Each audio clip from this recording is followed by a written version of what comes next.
All right. We are live.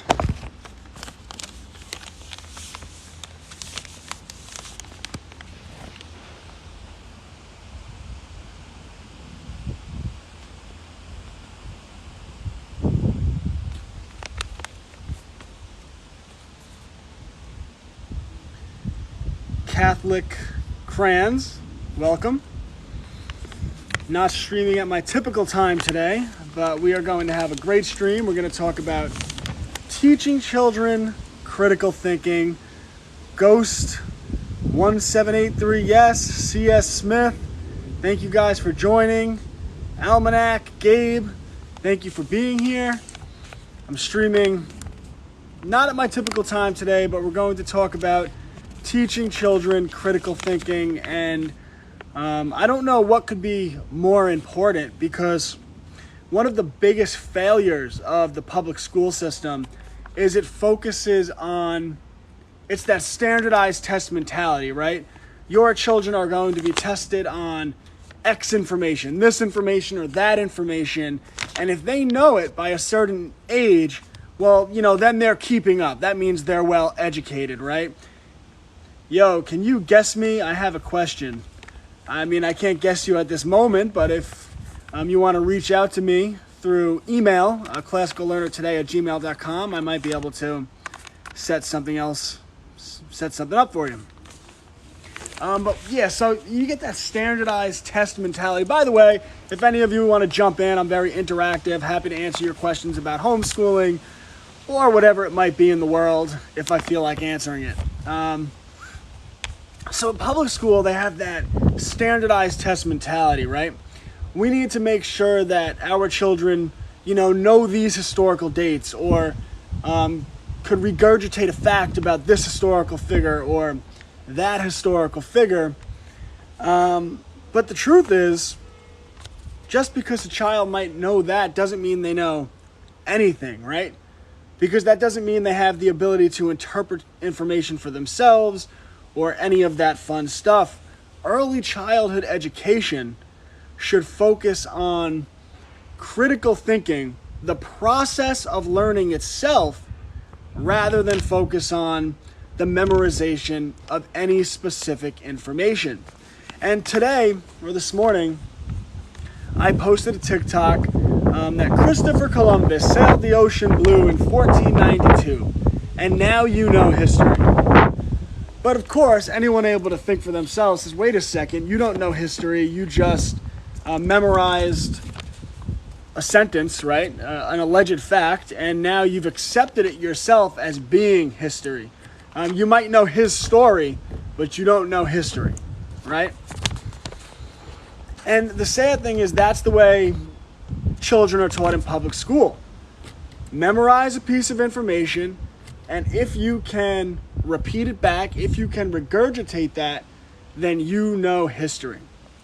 But if we look at Christopher Columbus, right, the narrative behind Christopher Columbus itself, it's really a complete indictment on the public school system, because the narrative on Christopher Columbus has changed along with the politics of whatever year it is. And I've seen that over the course of my life. So when I was a child and they talked about Christopher Columbus, he was heralded, right?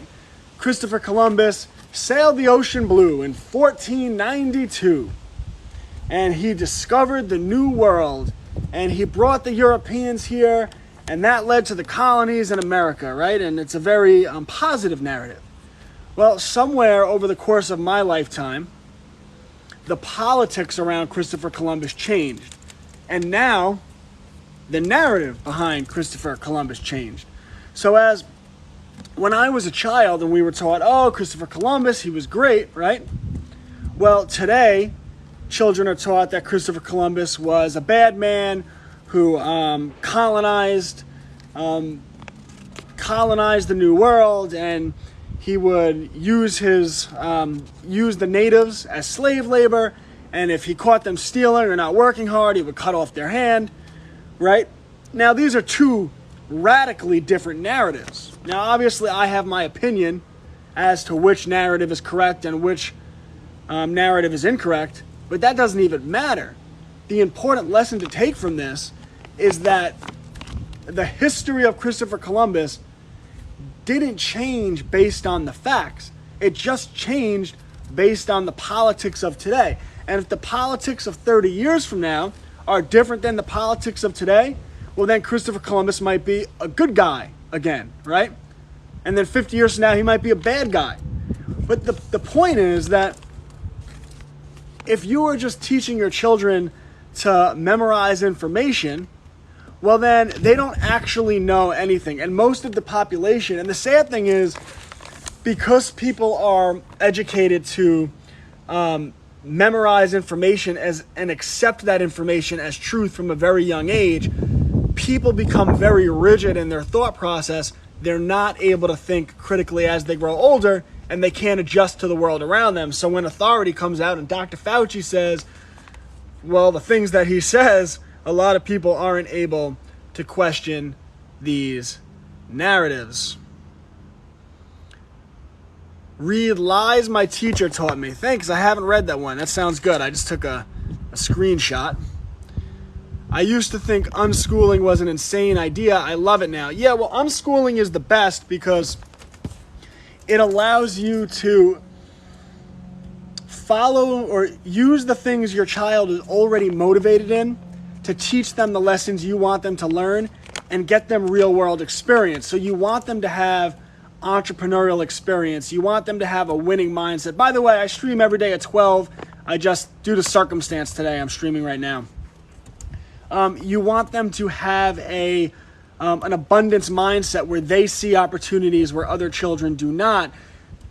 Tune into my stream tomorrow. I'm going to be talking about a consultation I did this week where I set up someone's homeschool, and I'm actually putting them on a track to get into real estate by the time they're 18 years old. And it's really cool. I'm very excited about it, and I'm going to talk about it in depth tomorrow.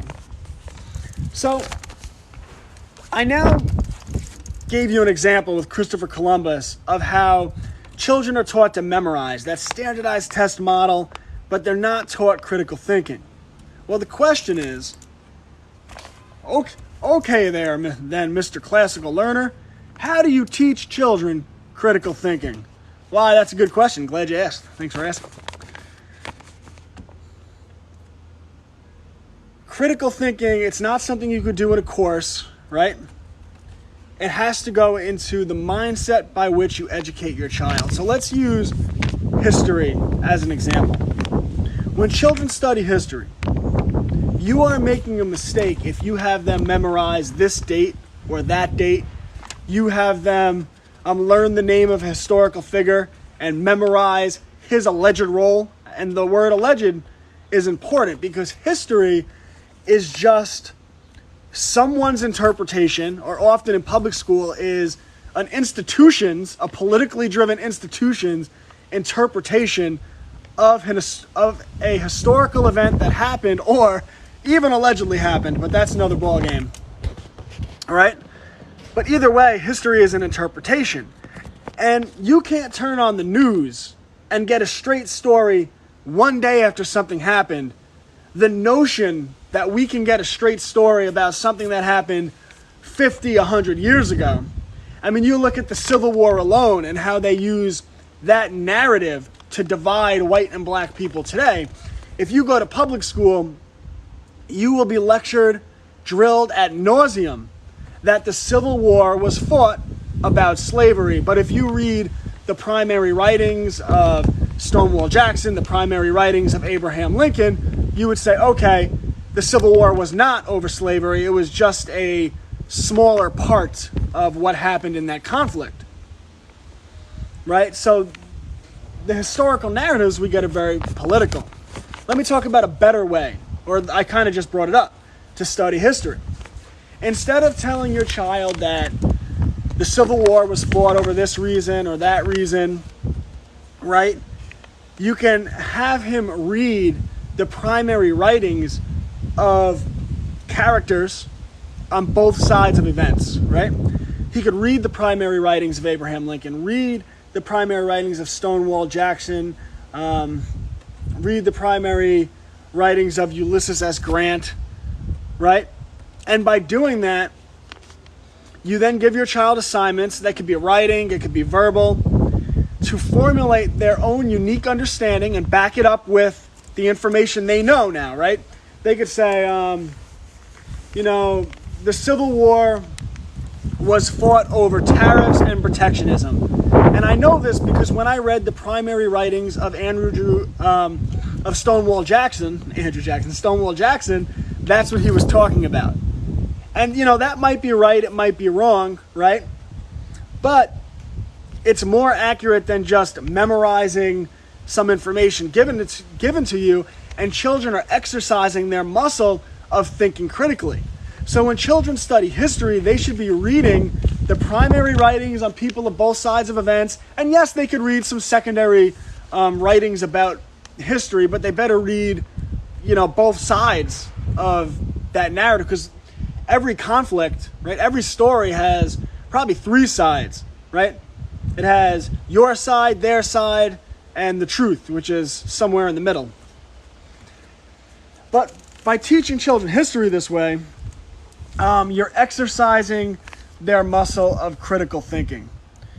I just saw that the other day. Civil War was all about slavery. People don't know history. Yeah, well, that's what children are taught in school, and the reason for that is because if you teach children that the Civil War was all about slavery and that America's early history was defined by slavery, don't get me wrong, it was a part of America's early history and it's a terrible thing, but if you teach them that narrative, it's very easy then to look at the young black children and say, you're a victim, and the reason, by the way, I'm using their narratives. I think the notion that all these black people are the reason your parents are unsuccessful. I know plenty of successful black people, but this is the official government narrative. The reason your parents can't get ahead in this world is because little Matthew over there with his white skin is oppressing you. And it's institutional oppression, so, it's not like you've had advantages in your life, or your parents have had advantages like having an easier time getting college scholarships or affirmative action, getting a job over someone because of your skin color. I mean, don't get me wrong, there are historical disadvantages to black people. Like if you read, how I talk about reading primary documents? Well, I've read the autobiography of Malcolm X, and his father was murdered, right? In large part because he pushed back against some of the things that were happening with segregation, and his father was murdered. And he grew up very poor. He had a hard time getting jobs in certain parts of the town, right? So these were institutional problems that are part of American history, right? But I spoke to someone else and they said classical learners are white supremacists. Well, that's what you get from these fake people. But if you're really interpreting history, you look at both sides and you say, there might be some truths in some of these things, right? So black people have had some institutional disadvantages, just as white people the last 30 years with affirmative action and things of that nature have had institutional disadvantages. The point is that if you're teaching anyone they're a victim, you're just preparing them to lose. So the reason the system does that is because they want black people to feel like they're victims, so they support tax increases, they support government programs, because these are the programs that keep people in a state of systematic dependence so that they can actually break free. So it's psychological warfare. And the same thing when you're teaching little Matthew, right? You should have all this white guilt. Well, these are the worst people, right? I mean, these people with all this white guilt are like, oh my God, what my ancestors did. First of all, most of your ancestors didn't arrive in America until long after 1865. And when they arrived here, they were oppressed as well. I'm Italian, right? When my ancestors arrived in America in the early 1900s, right, Italians were discriminated against. And that's fine. That doesn't make me a victim. Boo-hoo, cry me a river, I'm over it. Oh, I'm such a victim. But that's what they teach children, so they don't want them to be able to think critically. Have you read The Making of America? I'm going to take another screenshot of that. I haven't read that one. I pulled my kids out of public school this year. Best thing I ever did. Congratulations. If you want to set up a consultation, let me know. So when you're teaching when you're teaching children history, you want to have them read the arguments on both sides of conflicts, and you want to really make sure that they do a lot of reading of primary writings, right? Like I read the autobiography of Malcolm X, right? There's a lot of people who would watch my videos and say, oh my God, he's a white supremacist. No, like Martin Luther King, I actually judge people as individuals. I've known many very impressive black people in my life, and I've known many not so impressive black people in my life. I've known many impressive white people in my life, and I've known a lot of white people that, let's just say, I could do without. But you only think this way when you're not a brainwashed sheep. So when your children study history, you have to make sure that, hey, 420, Drya, I know you have fun. When you teach children history, you have to let them read primary documents and both sides of historical arguments. And by doing that, you're training their brain to think critically. They could form their own unique understanding, their own unique theories about what happened. You can have them give oral presentations, do projects. You can have them write papers. And when they write the papers, you can have them back up their argument with, bullet points. So, have them do their thesis, right? Whatever it might be. Maybe they do a conspiracy thesis. I don't know. Malcolm X was killed by members of the United States government, right? Okay. Well, what information do you have to back that up? Did you read the primary writings of people in his inner circle who had communicated with him on that day, right? Like, what are you using to back that information? I don't care what their thesis is, but the point is that children should be forming their own unique understanding of what happened in history, and by doing that, they become critical thinkers. But it doesn't just stop with history, because if we're going to raise critical thinkers, we have to do that with the way they learn history, the way they learn English and science and math and everything. And writing a paper is a good transition to English. So let's say your child writes a paper on a historical event. And that's great. They read a primary document. They form their own unique understanding. And they write a paper based on that historical event. Well, after they write the paper, rather than you reading it as their parent or a teacher reading it as they would do in public school and just giving them a grade, right? Their teacher would read their paper and say, this is not an official government narrative. You get a F or a C plus, or no, a C minus, right? That's what their teacher would do. Well, in homeschool, we do better. So instead of you as the parent replicating that terrible model, reading their paper over and then giving them a grade with a red pen, maybe they get a smiley face or maybe they get a sad face. What you do is you sit down with them and you read the paper over line by line. And you say, okay, I see what you wrote here. Is this a thesis? Is this a topic sentence? And you have them read it over and tell you if it's a topic sentence. Why is it a topic sentence? Or I'm reading it, I don't think it's a topic sentence. Maybe you could have worded it this way or this way. Some people like to word their topic sentences this way. And you're showing them different ways that they could have worded that sentence. Is this a thesis? Why is it a thesis? And let them tell you. And maybe it is, maybe it isn't. And maybe you go over other ways they could have worded it to make sure that it actually is a thesis.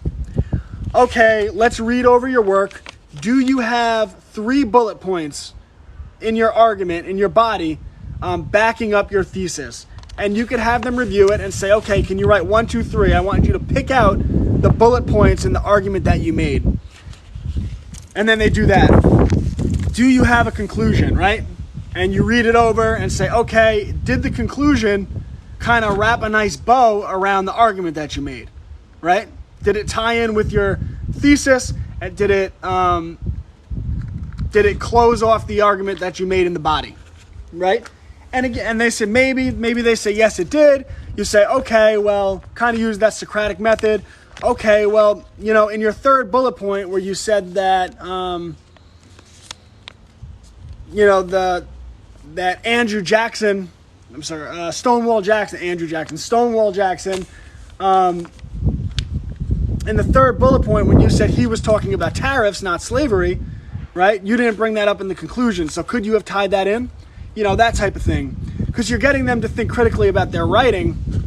And then as you go over each sentence, so you read the sentence and maybe they did a run-on sentence, and you just say to them, this sentence kind of runs on a little bit. What some writers would do in this situation is put a comma. Or another option you have is some writers would use a semicolon, and you show them what a semicolon is, right? And by doing that, you're creating the habit of teaching them to grade their own work. So if you do this from the time they're little in elementary school, by the time they get to high school, they'll actually know how to grade their own work, and you won't even have to grade it for them. Do you see how we're creating critical thinkers? Whereas in public school, they're just given a grade. Do you see the distinction? It's really absurd. Great idea, and they will be learning through the process so much. Right, it's about the process of learning.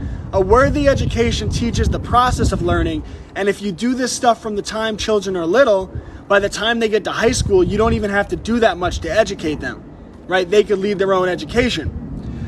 The public school model is all about listening to authority, right? You do what work you're told to do when you're told to do it. You only do a good job if authority decides you do a good job. You're only correct if you agree with authority. Whereas our homeschool education is all about the process of learning and critical thinking. So you're reading primary documents, forming your own unique understanding of history. You're writing your own papers. You're grading your papers. You're checking your grammar. And you're learning how to edit your papers. And then the added benefit of doing this is that when children get in the habit of grading their own writing and correcting their own grammar, when they read, and by the way, if you want to raise critical thinkers, read. Children need to spend less time getting lectured and more time reading books. When they read those books, because they've developed the habit, the muscle, just like lifting weights, of correcting their own writing and grammar, now when they read these published authors, these very talented authors, they will actually pick up on the grammar styles of these authors. So, this author likes to use semicolons. This author likes to use commas. This author uses this style to introduce their thesis, right? This author likes to use metaphors to back up his factual points. And they'll pick up on these styles, and they could actually start to adopt them and formulate their own unique writing style. So rather than that rigid, you will write the way your English teacher tells you, or you will get a C, instead they're forming their own unique style, they're grading their work, they're thinking critically about their writing style, they're thinking critically about history, they're forming their own unique understandings. Now you tell me which style of education is better.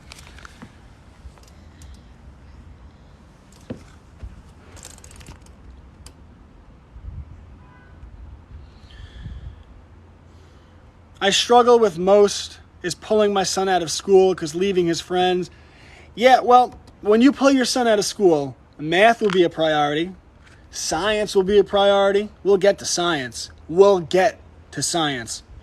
Science will be a priority. History will be a priority.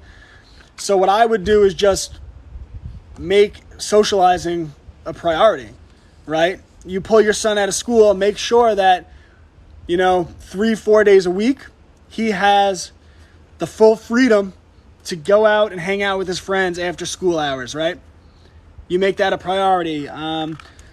You get him involved in local sports teams, local clubs, Brazilian Jiu-Jitsu, karate, theater, whatever he's interested in. You take him to church groups. You get him out into society. You don't do homeschool just in school, but you get out into the world. You go places. You do unique things and have them interacting with people all the time. And, socialization's not a problem. How do you motivate your kids to leave friends from school? Yeah, well, like I said, I kind of just covered that, but if I was pulling my older child out of school and they were upset about it, I would sit them down and, like an adult, make an agreement with them, make a deal, a handshake deal that they're comfortable with. And if that deal is every day at 3 p.m. when the friends get out of school, no matter what, at that time, they don't have to do their work. They can get out into the world, go hang out with their friends from 3 p.m. to 7 p.m., whatever it might be, whatever your agreement, right?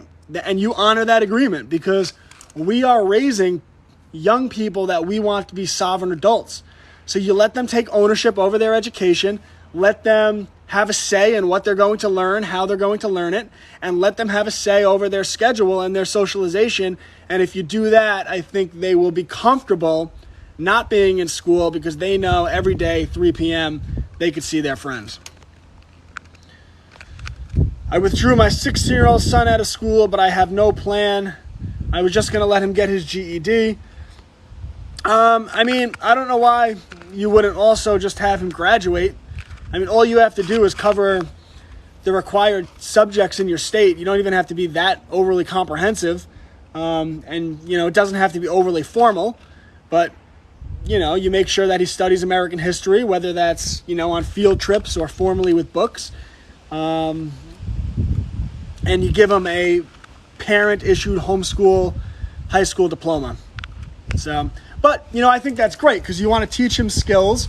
You want to unschool, basically, follow his. By the way, the episode I'm going to do tomorrow is going to be absolute fire about unschooling. So tune in for that. What do you think of the ships stuck off the coast? I'm actually not even familiar with that story. I kind of get my news behind everyone else, because I don't watch the news, because I'm not into people that lie to me.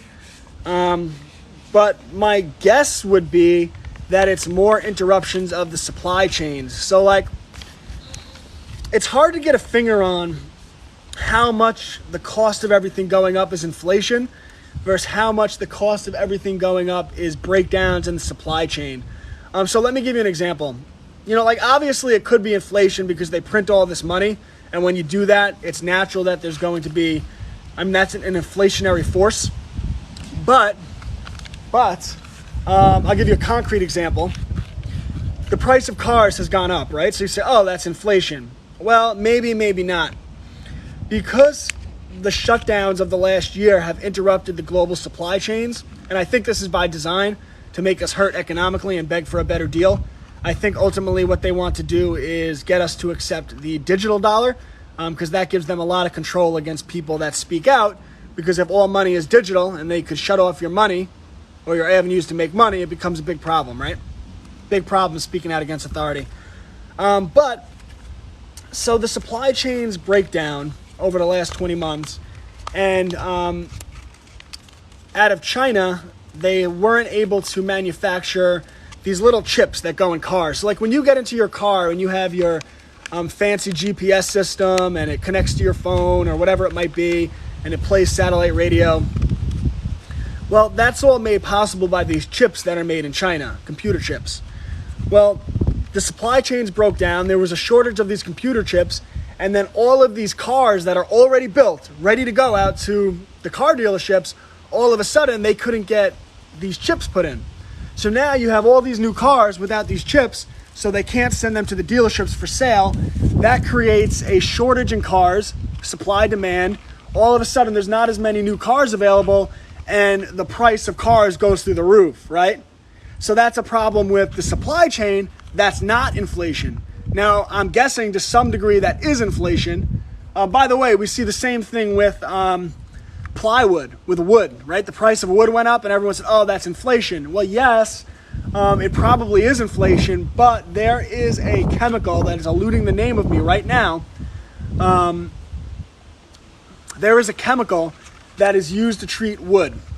And due to the supply chains breaking down, there was a shortage of this chemical, and because of that, there was a shortage in the availability of certain types of wood, and the prices of wood skyrocketed, right? So that was a problem with the supply chain, not a problem with inflation.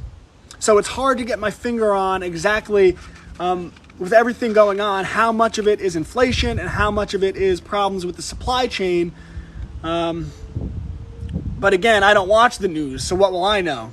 Of course, they won't tell you that on the news because they like their people docile, brainwashed, and unable to think for themselves. I mean, why would you watch the news? I don't understand. That's like, people who watch the news to me are like that girl that comes to you and she's like, Johnny keeps beating me up and he keeps lying to me and going out and having affairs and sleeping with other women, and then I question him and he beats me. Like, well, why are you still with Johnny? CNN, they keep lying to me. They hate me. They keep gaslighting me and telling me it's my fault after they do things. Well, why do you watch them? Turn that junk off. Go to rhythm, people.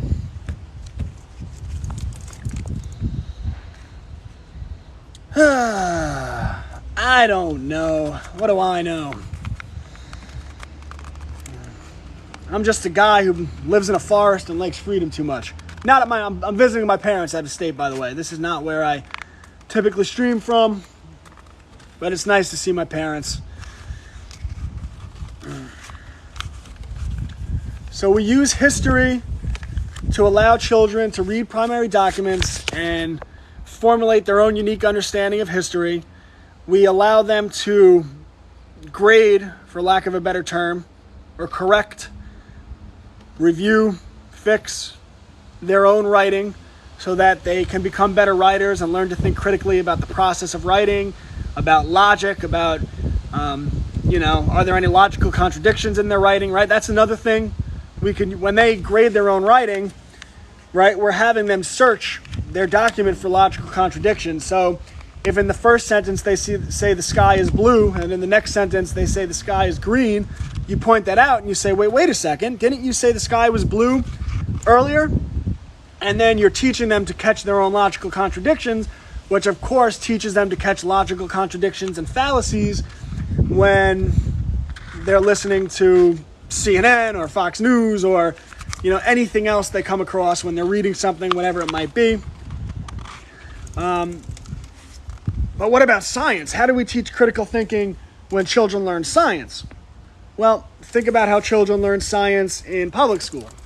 Because in public school, again, children are told to memorize E equals MC squared. What does that mean? Nobody knows. It's provocative. Gets the people going.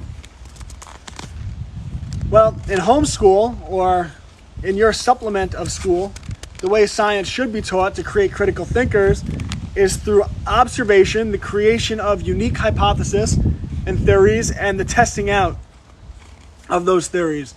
So, a child who's young, you want to get them out into nature and you want to have them use their observational skills. Like when you teach them about the seasons, you might want to go outside and all 4 seasons of the year and actually observe what's happening. And you could make charts, right? And do this over a long period of time. Oh, so this is the summer season. Let's go outside. Is it cold or hot? Little Johnny, it's hot. Oh, let's write that down. It's hot. Oh, are the leaves on the trees? The leaves are on the trees. Right? Whatever it might be. So then you write that down, you do a little project. A few months later, you go outside. Is it still hot or is it colder? It's colder, Mom. Oh, let's put that down in our chart, our project that we're making. What about the leaves? Are there leaves on the grass? There are leaves on the grass. They're falling. Well, this is the fall season. 3 months later, you go outside. Is it hot? No, it's cold. Is that rain? No, that's snow. Oh, well, this is the winter season. And you teach them through their observations, or you go out and you collect rocks and you have them categorized. So these are the rugged rocks. These are the soft rocks, the brown rocks, the white rocks, whatever it might be. Some rocks are victims. Some rocks are oppressors. But whatever it might be. So you're having them learn through observations. And then when they learn science, rather than having them memorize E equals MC squared, you're having them actually, make actual scientific observations and then do scientific experiments, which is why one of my favorite things for educating children with science are like from companies like KiwiCo, which are monthly science boxes delivered to your door in which children are doing hands-on science experiments, right? Like my child's 3, he loves volcanoes, so we always we use baking soda and we make our own volcanoes, right? And he loves to mix the chemicals together. We did another fun experiment with pennies, where basically you take water, you put water in a bowl, and you have 2 bowls, water in each bowl, and in one of the bowls you put a couple of drops of dish soap. You then put a paper towel on top of the water on each bowl. And then you start putting pennies on each paper towel in the 2 different bowls. And what happens is the pennies in the bowl without the dish soap, they sink first. And the reason for that is there is less surface tension, right?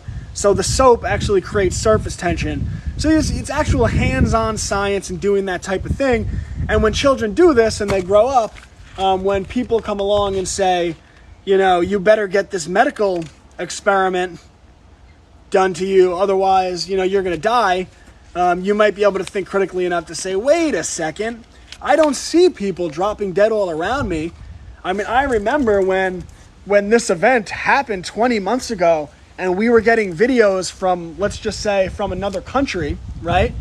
We were getting all these videos of people literally dropping dead in the street. And now, 20 months later, when I walk outside and I don't see people literally dropping dead in the street, I think, could that have been propaganda from the start to make you really, really afraid to, I don't know, see your mother and give her a hug?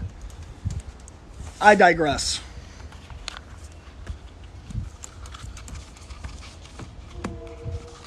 These are the ways in which we teach critical thinking. And if you teach your child like this from the time they are little, they will become masters in the process of learning. Oh, I love that. I love that. I just came up with that. That is really good.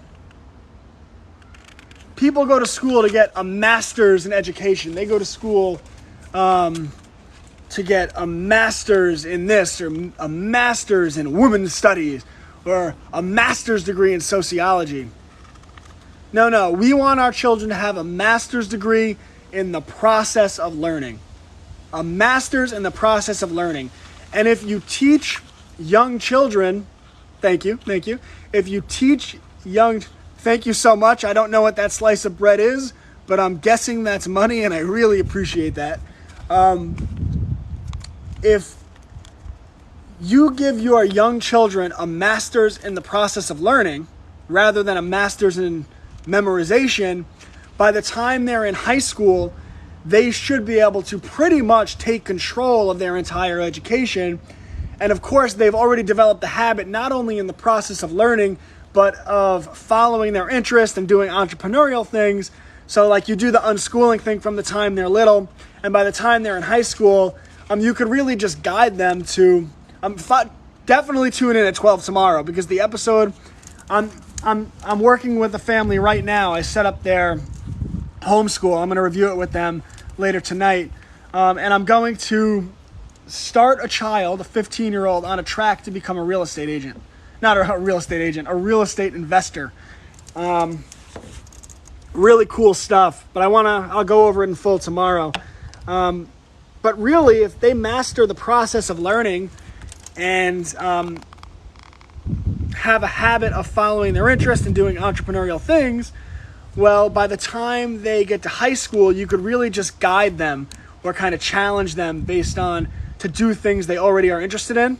And you're really setting them up, because you want to educate your children like this public school model that, well, we have to get certain grades in certain classes and get certain grades on standardized tests so that your child could take out $100,000 in college debt to study sociology for 4 years and then not know what they're going to do when they're 23 years old. I think that's a little antiquated. I think a better model is teaching your children the process of learning, following their creativity, developing real skills like construction, engineering, art, music, writing, cooking, photography, videography, and then using that education to guide them to do entrepreneurial things so that we want them to own their own business by the time they're 18 years old, so that they can be making enough money to move out and survive in the world by the time they're 18 years of age. And then, of course, we want them to have a financial education, so they start investing in a Roth IRA. Not financial advice. I'm not a financial advisor. So they start investing in a Roth IRA by the time they're 18 years old, so that by the time they're 65 years old, they have millions of dollars in a bank account because they have basic financial literacy. Right? These are all obvious things that the school system doesn't teach. In fact, my children, I have UTMA accounts for them. Your child is any age under 18, you could start them an UTMA account. Not giving you advice, just telling you what I do. My children have UTMA accounts, which basically work in the same way as Roth IRAs, but for children, or kind of like a trust account.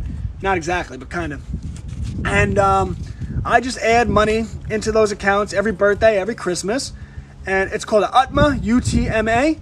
And by the time they are 21 years old, when they're finally allowed to access that money, I am going to be able to give my children a very large sum of cash. And because they have financial education, they'll be able to do things like invest that in their businesses, invest that in themselves, invest that in real estate, invest that into Roth IRAs, whatever they want to invest in at the time. But I'm setting them up for financial success. Why don't they teach that in public school? Why doesn't, every hospital in America has to lecture us on certain medical procedures we should get. We get I don't know about every state, but in New York, they give us this documentation. We get letters from the governor. Your child should be getting these medical procedures because Big Pharma funds my campaign, right? Why don't we get in that same letter? Don't you think they should send you a letter like, hey, you might want to know what an UTMA account is, because if you do, your child won't be broke when they're 18. They'll have more money than most 45-year-olds have. I digress. UTMA, UTMA. You could get any financial guy to set that up for you. Again, not financial advice. I am not a financial advisor. I'm just a guy who reads too many books, so don't listen to me. My husband is a master electrician. Yes. And our 16-year-old is an apprentice electrician. So your 16-year-old should be learning everything about electronics. That's such a great skill. And if he does that, it's an essential education. And here's what I mean by that. Over the last 20 months, we've seen, unfortunately, that the government has I don't think the government has this power, but people have accepted that the government has the power to declare certain people and their lifestyle and feeding their family and putting a roof over their family's head and clothes on their children unessential. Well, you better make sure that you're educating your children in a way that they can't ever be declared unessential. And electricians are always needed, and plumbers, right? I don't care what the governor says. If the old lady down the block needs her toilet fixed and she knows you can do it, she'll pay you money to fix her toilet.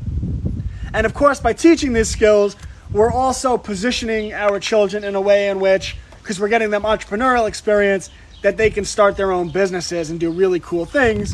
And I'm sure there's so many different cool businesses that electricians could start, whether that's his own business as like an S-Corp electrician, or something cooler where he does something with lighting, or, off the top of my head, I'm sure with a quick Google search, I could think of some pretty cool things. Even like toy development, so many cool things you can do. But, or like someone who's an electrician could start a business setting up saunas in people's homes. Right? They just have to learn how to, basically build the sauna rooms, right? So there's so many cool things you can do with that type of skill. Our daughter is 10 months. We hope to never put her through public school. I appreciate you doing this. Yeah, well, I do consultations. If you go to my website, you could schedule a full consultation with me, in which I basically, we have 2 separate meetings, and I give you my full recommendations of how I would educate your child if they were my child. I really don't know why anyone wouldn't do that. I mean, I like humility, but I don't like false humility. I don't know why anyone wouldn't want me to do that for them. And also, I have other consultation options in my TikTok profile. And anyone who joins my private homeschool group, Homeschools Connected, which is $10 a month with the promo code CONNECT, I take it personally, the success of the people in that community. So anytime you need access to me, you have it. You just write me, you inbox me within my app, basically, and I get back to you pretty quickly. So, carpentry. Yeah, carpentry is a skill I love. Jesus was a carpenter, which is why I actually told my wife I want to learn the skill of carpentry, and we did buy a homestead, and I plan on building cabins with my bare hands out of the wood I cut down with my bare hands. I'm going to get a sawmill. So, carpentry is a great skill. When you learn it, you can never be declared unessential, because you can fix things up. You could sell them at farmers markets. You can sell them, what are they called? I forget what they're called. Anyway, you can sell them at local events. You can make things out of wood, sell it on the internet. You can market yourself as a handyman. You could team up with that electrician, right? A carpenter and an electrician, and you could start that business building saunas and installing them in people's houses. You can do all these things. We can teach our children to do these things. We could start them with doing these things when they're 10, 11, 12, 13, 14, 15 years old. And by the time they're 18 years old, they should own their own businesses, be able to go out into the world, get their own properties, and start doing their own thing. But we can only do this if we educate them right. And public school is not showing you how to do that. Public school is turning your children into corporate, paper-pushing employees who will get a watch and a kick on the ass on the way out the door after 45 years, and hopefully they have enough of an education in nutrition that they don't die 5 years later. No, we can do better for our children. By the way, I stream every day at 12. I didn't stream at my typical time today because sometimes life gets in the way. Well, I live in the Carolinas.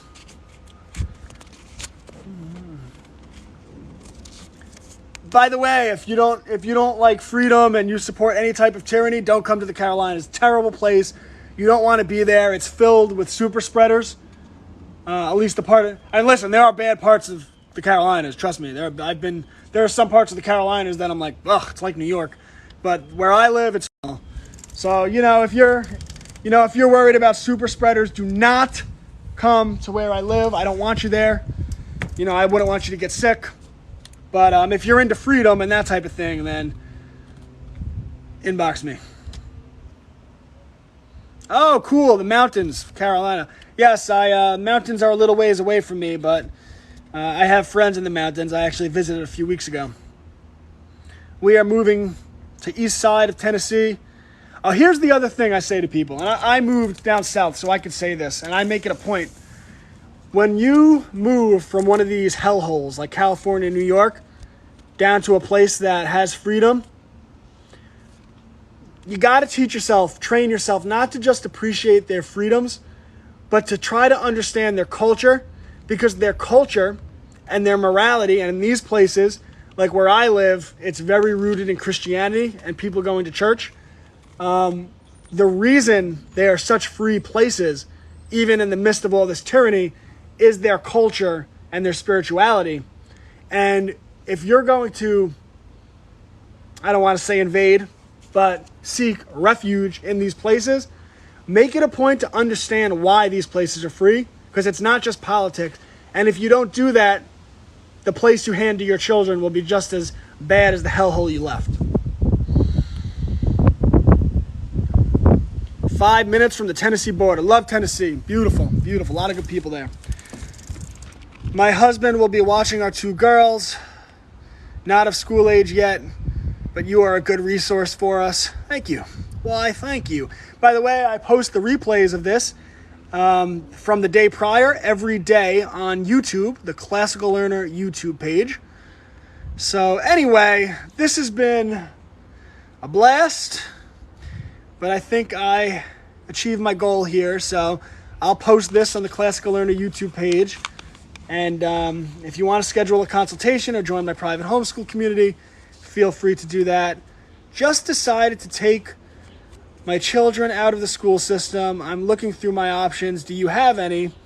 Yeah, well, like I said, go to my website to schedule a consultation where I basically set up your homeschool.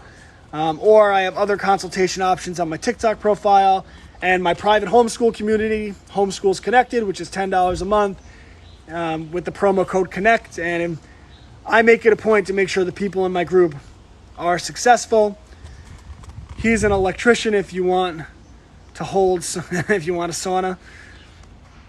Well, when I set up my cabins that I'm going to build with my hands, I actually probably will want to add saunas into them, so I guess I'll have to hit you up then. Alright guys, this has been a blast. Remember that freedom isn't free, so we earn it every day.